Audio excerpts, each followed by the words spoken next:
क्या आपने भी कभी सोचा है कि साबुन हो या तेल, गाड़ी हो या कोई सामान, लगभग हर विज्ञापन में नारी को ही क्यों दिखाया जाता है?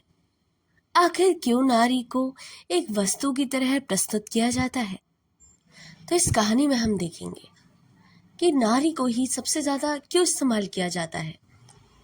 महान व्यंग्यकार हरिशंकर परसाई जी ने अपने व्यंग्य विज्ञापन में बिकती नारी में इसी कड़वी सच्चाई को बेहद तीखे और व्यंग्यात्मक अंदाज में प्रस्तुत किया है। तो चलिए शुरू करते हैं आज की हमारी कहानी। विज्ञापन में बिकती नारी, यह हरिशंकर परसाई का व्यंग्य है। प्रस्तुत व्यंग्य में हरिशंकर परसाई ने आज के विज्ञापन की स्वरूप के बारे में अवगत कराया है। जिस प्रकार हर विज्ञापन में नारी का उपयोग किया जाता है या नारी को प्रस्तुत किया जाता है, आज के विज्ञापन दाताओं को विज्ञापन और कोई भी हो, उस विज्ञापन में नारी का दिखना जरूरी माना गया है। शायद किसी प्रोडक्ट का या विज्ञापन नारी के माध्यम से किया जाए तो इन बहुराष्ट्रीय कंपनियों को लगता है कि उनकी बिक्री बहुत अधिक मात्रा में हो जाएगी। कभी कभी जिस विज्ञापन में नारी को कोसों दूर संबंध नहीं रहता, वहां भी नारी को विज्ञापन में लिया जाता है। कभी कभी कुछ अजीब से विज्ञापन देखने को भी मिलते हैं, जैसे कि पंखे का विज्ञापन है और इसमें इस कंपनी ने अपने पंखों के विज्ञापन में पंखे के सामने एक स्त्री को दिखाया गया है। एक पंखे से उसकी साड़ी उड़ रही है और दूसरे से उसके केश। तो एक ही विज्ञापन में एक सुंदरी पंखे के पलक पर बैठी हुई है। व्यंग्यात्मक तरीके से हरिशंकर परसाई जी सोचते हैं कि कहीं किसी ने स्विच दबा दिया तो। एक पत्रिका ने अपनी पत्रिका का मुख्य पृष्ठ सजाने के लिए एक चित्र छापा था, जिसमें तीसरी मंजिल की खिड़की पर एक स्त्री पैर लटकाए बैठी हुई थी। व्यंग्यकार परेशान हो गए। जरा सा झोंकाए तो वह गिर पड़ेगी। रात को एकाएक नींद खुलने पर व्यंग्यकार सोचता है कि कहीं वह गिर तो नहीं पड़ी। अब अगला अंक छिप कर आता है तो व्यंग्यकार पत्रिका के मुख्य पृष्ठ को देखता है तो वहां वह लड़की उतर आई थी।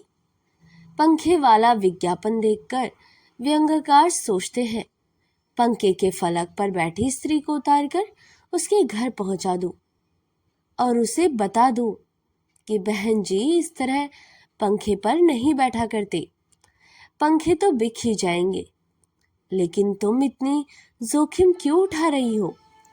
व्यंग्यकार कई प्रकार के विज्ञापन देखते हैं, लेकिन उसमें से किसी विज्ञापन में पंखे के सामने बैठकर हवा लेते हुए किसी पुरुष को नहीं देखा है। अब एक और विज्ञापन जिसमें स्त्री को दिखाया जाता है, जैसे कि टूथपेस्ट का विज्ञापन। हर एक विज्ञापन में स्त्री अपने उछले दांत दिखाती है, जैसा कि ऐसा कोई मनसन बाजार में नहीं जिसमें पुरुष के दांत साफ हो जाए, या फिर ऐसा कि देश में आदमी अपना मुंह साफ करते ही नहीं। एक साइकिल के विज्ञापन में एक लड़के द्वारा एक साइकिल खरीदी जाती है। उसके पास एक लड़की खड़ी है और वह बड़े प्रेम से उसे देखकर मुस्कुरा रही है। शायद लड़का कोई दूसरी कंपनी की साइकिल खरीद लेता है तो कहती, हटो, हम तुमसे नहीं बोलते। एक और सिगरेट का विज्ञापन है। उसमें एक लड़की अपने प्रेमी को एक खास सिगरेट पिलवा रही है और मुक्त भाव से उसकी ओर देख रही है, जैसे कि वह इस विज्ञापन में लड़की सोच रही है कि जैसे वह उसके रूप और गुण पर मुग्ध नहीं है, वह तो इसलिए उसे प्यार कर रही है कि वह कंपनी का सिगरेट पीता है। एक और कपड़े के विज्ञापन में 4 से 5 सुंदर लड़कियां और एक युवक की तरफ अटैक कर रही हैं, जैसे कि वह युवक पर मुक्त हो चुकी है, जैसा कि वह युवक किसी अन्य मिल का कपड़ा पहने तो वह उसकी तरफ देखेगी भी नहीं।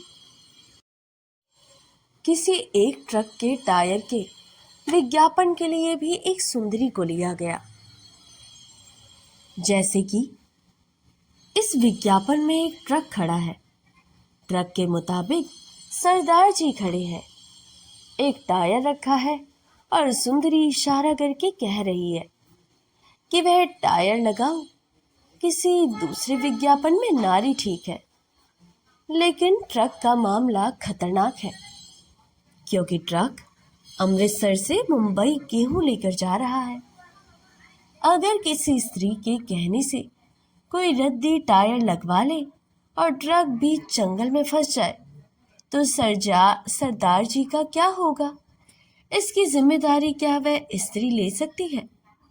कोई ऐसे भी प्रोडक्ट कहते हैं जिसमें उपयोग स्त्रियां करती है, लेकिन व्यंग्यकार कहती है कि उन्होंने ऐसा एक भी विज्ञापन नहीं है जिसमें पुरुष स्त्री से कह रहा है कि यह साड़ी या यह स्नो खरीद लो।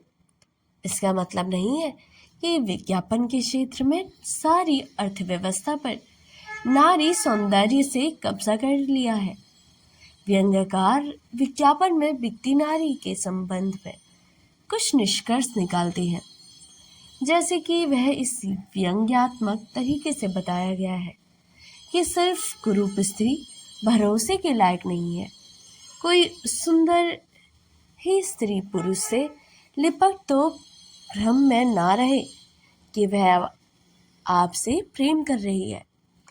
वह शायद राम प्रसाद मिल के सूट के कपड़े से लिपट रही है।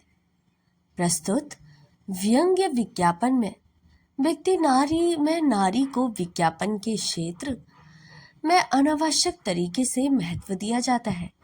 जिस विज्ञापन में नारी का कोई संबंध नहीं, वहां भी नारी का विज्ञापन के लिए प्रयोग किया जाता है। ऐसे में आज विज्ञापन में नारी ही सब कुछ और नारी द्वारा बताया गया ही सर्वश्रेष्ठ बतलाने की कोशिश की गई है। आधुनिक समाज में विज्ञापन की दुनिया पर ये तीखा कटाक्ष करती है। वे बताते हैं कि आज के समय में विज्ञापन केवल किसी वस्तु को बेचने का माध्यम नहीं रह गए हैं, बल्कि वे इंसानी भावनाओं, सुंदरता और विशेष रूप से नारी के शरीर का उपयोग करके लोगों को आकर्षित करने का साधन बन गए हैं। परसाई जी यह भी कहते हैं कि बाजारवाद के इस युग में हर चीज बिकने लगी है। कंपनियां अपने उत्पादों को बेचने के लिए नारी की सुंदरता और आकर्षण का इस्तेमाल करती है, चाहे साबुन हो, तेल हो, पाउडर हो या कपड़े, बाइक हो या कोई अन्य वस्तु। हर जगह विज्ञापन में नारी को दिखाया जाता है। लेखक व्यंग्यात्मक ढंग से बताते हैं कि विज्ञापन कंपनियों को ऐसा लगता है कि यदि किसी उत्पाद के साथ एक सुंदर महिला को दिखा दिया जाए तो वह तुरंत बिकने लगेगी। इस प्रकार नारी को केवल एक आकर्षण का साधन बना दिया गया है। परसाई जी इस बात पर दुख व्यक्त करते हैं कि समाज धीरे धीरे नारी को इंसान के रूप में नहीं बल्कि बाजार की वस्तु के रूप में देखने लगा है। पहले नारी को सम्मान, ममता, त्याग और प्रेम का प्रतीक माना जाता था, लेकिन आधुनिक विज्ञापनों ने उनकी छवि बदल दी। लेखक यह भी बताते हैं कि विज्ञापन की दुनिया में नारी की असली पहचान खोती जा रही है। उसकी प्रतिभा, बुद्धिमत्ता और भावनाओं को महत्व नहीं दिया जाता, बल्कि केवल बाहरी सुंदरता को दिखाया जाता है। इससे समाज में एक गलत सोच पैदा होती है और लोग नारी को केवल सुंदरता और आकर्षण के नजरिए से ही देखने लगते हैं। परसाई जी व्यंग करते हुए कहते हैं कि विज्ञापन कंपनियां यह मान बैठी है कि बिना नारी के कोई चीज बिक ही नहीं सकती। इसलिए वे हर छोटे बड़े उत्पाद में महिला मॉडल को शामिल करते हैं। इससे यह प्रतीत होता है कि नारी स्वयं एक वस्तु बन गई है जिसे बाजार में बेचा जा रहा है। आज लेकिन आधुनिक समाज में मानसिकता पर भी बड़े प्रश्न उठाते हैं। वे कहते हैं कि लोग विज्ञापनों को चमक दमक से इतने खो गए हैं कि वे सही और गलत का अंतर भी भूलते जा रहे हैं। कंपनियां अधिक मुनाफा कमाने के लिए नारी की गरिमा का उपयोग करने लगी है। इस व्यंग्य में परसाई जी का उद्देश्य केवल विज्ञापनों की आलोचना करना नहीं है, बल्कि समाज को जागरूक करना भी है। वे चाहते हैं कि लोग समझे कि नारी कोई वस्तु नहीं, बल्कि सम्मान और संवेदनाओं से भरा हुआ इंसान है। परसाई जी की भाषा बहुत सरल, व्यंग्यात्मक और प्रभावशाली है। वे हास्य और कटाक्ष के माध्यम से गंभीर सामाजिक समस्याओं को सामने लाते हैं। यही कारण है कि उनकी रचनाएं आज भी उतनी ही प्रासंगिक लगती है जितनी पहले थी। यह व्यंग्य हमें सोचने पर मजबूर करता है कि क्या आधुनिकता के नाम पर हम अपनी नैतिकता और संवेदनाएं खोते जा रहे हैं? क्या केवल वस्तुएं बेचने के लिए किसी की गरिमा का उपयोग करना सही है? अंत में लेखक यह संदेश देते हैं कि समाज को अपनी सोच बदलनी होगी। नारी को केवल सुंदरता या आकर्षण का माध्यम नहीं, बल्कि एक सम्मानित व्यक्ति के रूप में देखना चाहिए। तभी समाज वास्तव में सभ्य और संवेदनशील बन पाएगा। दोस्तों, परसाई जी का यह व्यंग्य आज भी हमारे समाज की सच्चाई को बिल्कुल साफ दिखाता है। सोचिए, क्या सच में किसी उत्पाद को बेचने के लिए नारी की गरिमा का इस्तेमाल करना सही है? यही कारण है कि हरिशंकर परसाई जी को हिंदी का महान व्यंग्यकार कहा जाता है। तो दोस्तों, विज्ञापन में बिकती नारी केवल एक व्यंग्य नहीं, बल्कि समाज की एक चेतावनी है।